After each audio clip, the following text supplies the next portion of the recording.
बिस्मिल्लाहिर्रहमानिर्रहीम। अस्सलाम वालेकुम नाज़रीन, आप यूट्यूब चैनल देख रहे हैं। मैं इमरान खान हूँ। अलीमा खानम ने एक इंटरव्यू दिया ऑस्ट्रेलियन मीडिया को।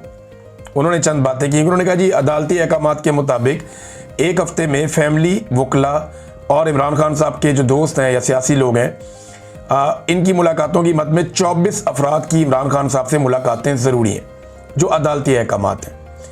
लेकिन ये पिछले 1 साल से मुलाकातें महदूद कर रहे हैं। ये पहले 6 फैमिली मेंबर से 3 पर और 3 से फिर 1 पर और फिर बिल्कुल मुलाकात पर पाबंदी पर पहुंच गए हैं। ये अलीमा खानम ने कहा। उन्होंने कहा इनके लिए मसला ये है कि इमरान खान इस वक्त 85 से 90% तक अवाम की आवाज़ है और 11 दिसंबर को इंसदादे दहशतगर्दी की अदालत में मैं पेश हो रही हूँ, यानी आज के दिन, और चार्ज होकर शायद सज़ा की तरफ ये मुकदमा जा रहा है।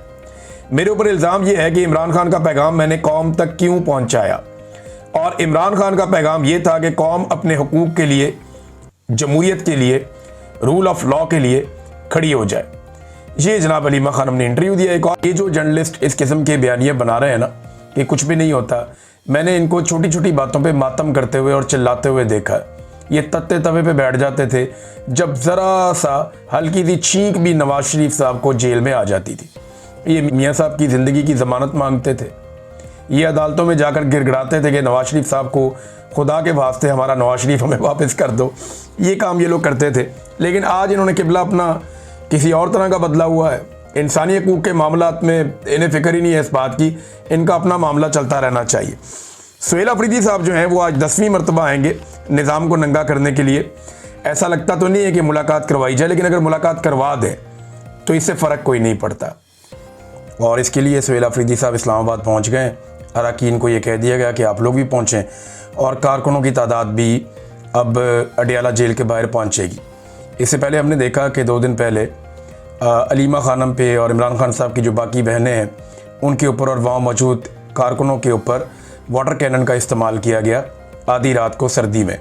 और कुछ लोग इसको बड़ा नॉर्मलाइज कर दे, कुछ नहीं होता, बिल्कुल ये नॉर्मल है, ये पूरी दुनिया में होता है। तो ठीक है, जो जो चीज़ जहाँ जहाँ दुनिया में बुरी होती है वो सारी इकट्ठी करके पाकिस्तान में ले आए, और जो अच्छी चीज़ें दुनिया में होती हैं वो कभी भी उसको काबिल तकलीद हम नहीं समझते।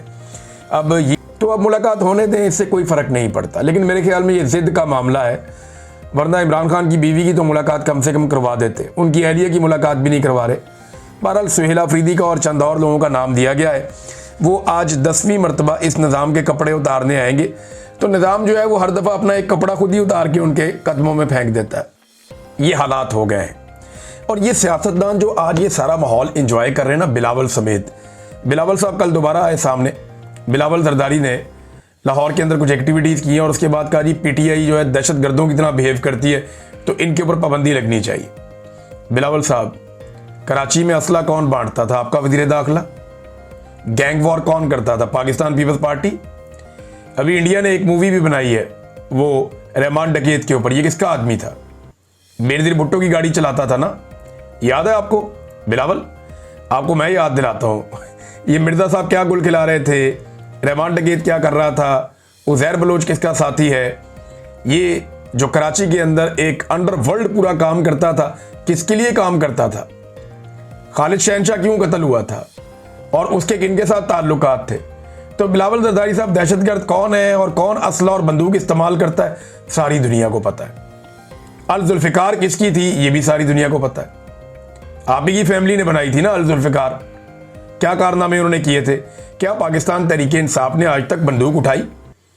एहतजाज उन्होंने ज़रूर किया, एहतजाज किया, मुकाबला किया। एक आदमी आप ऐसा नहीं दिखा सकते जिसको पाकिस्तान तहरीक इंसाफ ने गोलियां मारी हो, या किसी एहतजाज में उन्होंने गोलियां चला दी हो, या कहीं पे उन्होंने हमला कर दिया। एहतजाज करने वो ज़रूर गए। कहीं पे लोग, जब एहतजाज करने वालों पे गोली चलती है, आंसू गैस चलती है, तो लोग रिटेलिएट करते हैं बाद औक़ात, लेकिन गोली किसी ने नहीं चलाई। ये तुर्रा इम्तियाज़ जो है ये पीपल्स पार्टी को तो हासिल है, एमक्यूएम को भी हासिल है, कई और जमातों को हासिल है। तहरीक लब्बैक वालों ने भी काफ़ी मार कुटाई की है, लेकिन पीटीआई ने वो नहीं किया। तो बिलावल ना बताएं दुनिया को कि दहशतगर्दी क्या होती है और दहशतगर्द किस तरह के होते हैं। उनका तो ये बनता ही नहीं है बताना। और अब वो पाकिस्तान तहरीक इंसाफ के ऊपर पाबंदी के बहाने इसलिए ढूंढ रहे हैं कि इन्हें ये समझ आ गई है कि पाकिस्तान तहरीक इंसाफ को मैदान में शिकस्त देना नामुमकिन है। लिहाजा मैदान में शिकस्त देने की बजाय बेहतर यह है इनको मैदान से ही आउट करो। उसके लिए गेम की जा रही है, देखते हैं क्या करते हैं। 12 सुहेल अफरीदी साहब जाएंगे और फिर दोबारा खबर बनेगी, दोबारा वो धरना देंगे, बैठेंगे, शोर मचाएंगे। जो भी एक्टिविटी 2 दिन पहले हुई वो भी सारी दुनिया ने देखी और ये भी सारी दुनिया देखेगी। नाज़रीन, एक खबर मैं आपको और देता हूं। देखिए, पाकिस्तान में और भारत में एक ही दिन में 2 एक्टिविटीज हुई और दोनों एक्टिविटीज में आपके सामने रखूंगा तो आपको फर्क पता चल जाएगा। एक ही दिन अमेज़न ने यह ऐलान किया कि वो भारत में 35 अरब डॉलर्स की सरमायाकारी करने जा रहा है और उसी दिन पाकिस्तान ने यह ऐलान किया कि IMF पाकिस्तान को 1.3 अरब डॉलर्स कर्जा देने जा रहा है।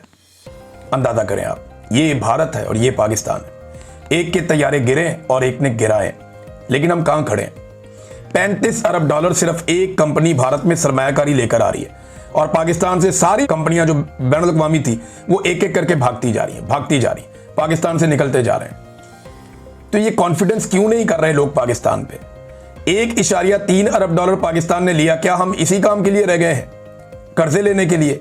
और भारत सरमायाकारी भारत के अंदर लेकर आ रहा है। पाकिस्तान इतनी सरमायाकारी पिछले कई सालों में नहीं ला सका जितनी एक सौदे में भारत अपने मुल्क के अंदर ले आता है।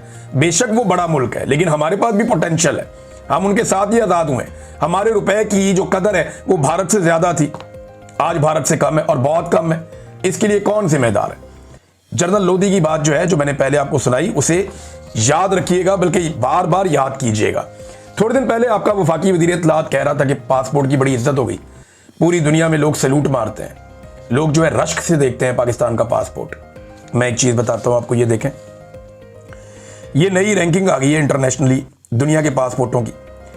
जो दुनिया के 5 बदतरीन पासपोर्ट है उनमें एक पाकिस्तान का है। अफगानिस्तान, शाम, इराक, सोमालिया और पाकिस्तान।